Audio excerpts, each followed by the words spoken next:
Hey everybody, Nerd Transformed here again. Sorry for being gone for a week or two. After the last review, I decided I didn't really like that setup due to the lighting and just how cramped it felt. And it took me a while to find a new, better setup, but now I have it. Better lighting, and just better overall looking. Anyway, today we have the Digivolving Black Agumon to Black WarGreymon. Now, Black Agumon was never in the show, I think, but I know Black WarGreymon was kind of one of the villains slash anti-heroes for Season 2 of Digimon Adventure, or Digimon Adventure 2. So he does have some significance to the plot, and right now he kind of looks like a rejected FNAF animatronic. And that's because his legs are not the best for... They got good wide feet, but the joints are a little weak from being a couple years old. But he can stand, he just gotta balance his weight alright, so he's gonna be leaning forward a little bit. There we go. Detail-wise, he's pretty nice. You see his eyes are nicely painted with a bit of gold. His teeth have some silver on them. Even the little shines from the lighting have some silver. His claws have silver, and his toes, or the claws on his toes, have silver.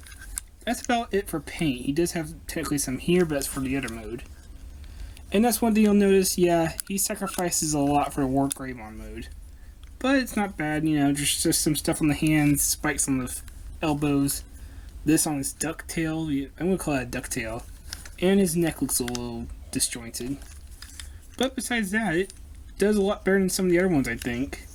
A lot of the rookie forms are usually the best with these. It's usually the other mode that suffers a little bit. So usually about both forms suffer for the other. For size comparison, here he is next to the American Imperial Digimon, who's about 5 inches, I believe. 5-6 inches. And for your Transformers collectors, the Voyager Classics Ultra Magnus. So he comes up to about the elbow on a Classics Optimus. But yeah, he's pretty cool. He does have articulation. His shoulders are ball jointed, but they don't go outward very far, they just move forward mostly. Also, these little spikes will pop off. They're supposed to stay popped into the elbow. His elbows are ball jointed, but they don't swivel, they just swivel like under where the elbow would be, and the elbow doesn't do much in this mode because of these spikes in the way. But you can get some articulation going. You know, you can kind of get him like slashing or spiking with his, or stabbing. His legs are on ball joints, but they're kind of on it weird. They're not on the side like Transformers have them. They're kind of on the ball joint. You can see they're right there, kind of weirdly coming down. So his leg does go forward, and the swivel allows it to go outward, but it doesn't exactly just go sideways. He does have a hinged knee with no swivel, but hinged knee, and his feet are ball jointed, which is pretty nice. So they can go all around, and you can get some different poses in this mode. So he's not completely statue, but oh yeah, and his neck is technically on a hinge, but move it too far forward makes his head look broken, and he pops off the arms. And we'll get to why it does that in a moment. Speaking of which, while we go ahead and transform him, what you're going to do is, like I said, pop off the head, and with it will come the arms on that hinge. And you're going to turn it around. There's a swivel at the bottom of this hinge here. Swivel it around like this, so it looks like he broke his neck. Do the same with the feet, but not the legs, just the feet at the bottom, so you want the feet facing the wrong way. Well, the knees are backwards, basically. Then you're going to come to his, I guess, body and start popping it open. His sides will pop off on the, well, sides, and his tummy pops up backwards like this. So you kind of get this shell unfolding. You're going to take the piece that made up the bottom and back, or kind of the tail piece, and it'll kind of collapse in on itself to form the crotch plate. It does not click in or anything, just kind of folds up and stays there.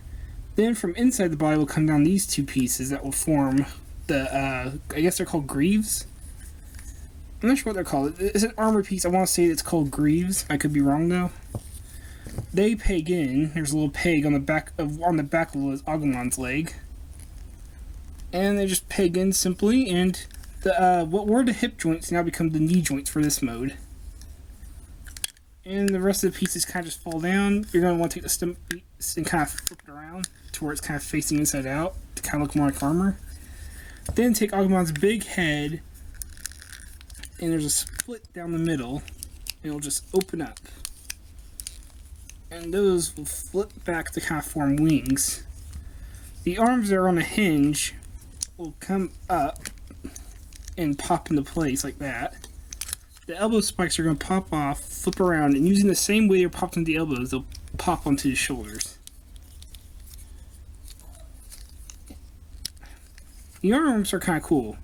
The inside part, you'll notice there's these extended claws that you flip out, and will kind of, after they'll peg into the older claws, kind of like as an extension, but it's not done yet. You notice the arm's kind of bent inward like this. You can actually pull the claw out a bit, and it'll reveal his hand, and become more solid on his arm. If you want to see the difference here, you can see this one kind of jagged and collapsed in, this one more straight. So do the same thing on this side, flip up the claws, peg in, extend the claw out to reveal his full arm, and you can even see the fist and gauntlet kind of molded in there. And the last thing you're going to do is, the head's like this, you're going to bring it back to reveal his neck, I guess. Flip the horns up, and flip his front horn up. And there you have the Digivolved WarGreymon. To go ahead and get some size comparisons, here he's next to Imperial Digimon again. You can see he's quite a bit taller now. He's actually a little bit taller than Imperial Digimon. And again, the classics Optimus. And now he's at about, not counting the horns, he's at about his shoulder instead of his elbow. So he got a little bit taller. Not much, but good enough. I love the detail in this guy considering he transforms into an Agumon. From the back, yeah, it's kind of a mess. They kind of hid most of Agumon's stuff. The only thing that's really left is his head. That's just kind of left split in half on his back. And you can see Agumon's original claws on top of his gauntlets. But besides that, because I mean, even in the show, I believe he had these armor pieces anyway. Oh yeah, and you're supposed to peg the bottom of the chest into there to make it more solid. Sorry about that. But he really does work for WarGreymon. Detail-wise, you see the head. Again, got the gold paint in the eyes, got the gold hair coming out the back, got some gold in the horns, some black on the bottom to kind of give his jawline. Although WarGreymon never opens his mouth, but he's got the jawline to kind of imply it. Got the big silver breastplate with the yellow wiring / thread. Silver crotch plate with the gold. And same with the Greaves. Gray with some gold, which looks very threatening. Gray and gold like this just looks surprisingly threatening. It works a lot better than red. It's a lot more subtle, I guess. It's almost like a royal look. And like I mentioned before, you do got some details on the inside of the arms. You can see his hands molded in. I don't think it's molded on top, it's only from the side, but at least it did get his arm fully molded in, with the even with the little wrist strap for his gauntlets. And even some little details there. You can actually see the hips actually have some detail, although they're completely hauled out, which stinks. But, yeah, got some nice detail on them. Shoulder spikes, of course, have detail. I wish they were painted, but they look fine without it. And even the inside of Agumon's head is kind of detailed to look like how his wings look from this side when they're open. Fortunately, from the back, it does not look like them, and the wings are supposed to sit a bit lower, I believe. But considering the engineering that's already gone into this toy, it's close enough that I could live with it. Like, looking from the front, I would be fine with this as my Black WarGreymon. So, articulation-wise, his head has nothing. You can technically move his horn, but nah. Ball joint at the shoulder, and again, ball joint does not go outward much. Can go outward a bit, but not much. Mostly for forward movement. The elbow is exactly the same, it just isn't hindered by the elbow spike anymore, so he's got full 90-degree movement, and of course it swivels. Hands do nothing, the claw is technically on this hinge, but so you can count that as wrist movement, I guess, but doesn't do much. Waist, you can unpeg it and swivel, and it'll work, but it'll make him a lot less sturdy. So I'm not sure if you count that or not. Lift up the armor and his hips. Even with these new hips, don't go outward really much. They can go outward a bit, and with the ball joints, you can get him a much wider spread feet. But they don't do much. Knees go forward and back, not too far back, mostly forward. Knees are the old hips, so they work pretty well, which is why the old hips were kind of wonky. And the feet are still ball jointed. They are the same feet. So overall, his articulation's not the best, but I can't blame him considering it was the 90s/early 2000s when toy articulation was not the best as it is now anyway. And for a toy that transforms without actually being a transformer, and transforms from like one humanoid to a figure to another, and does not remotely look the same, or at least mostly doesn't look the same.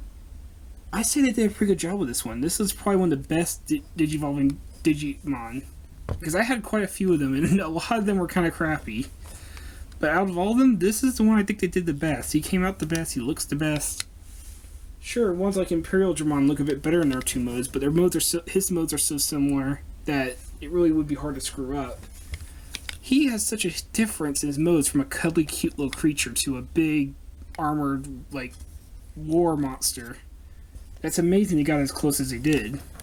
He has a couple issues that could be fixed with modern day technology, but for what he was and what he is now, I'd say he's still worth picking up. And his eBay prices also say he's worth picking up. But yeah, I'm glad I have him. Glad I got a chance to mess around with him, and I think he's worth it. If you can find him or the original orange Agumon, I say pick them up. They're pretty fun toys. Anyway, now you're transformed. I hope you enjoyed this new Digimon review, and I hope you have a nice day. Take care.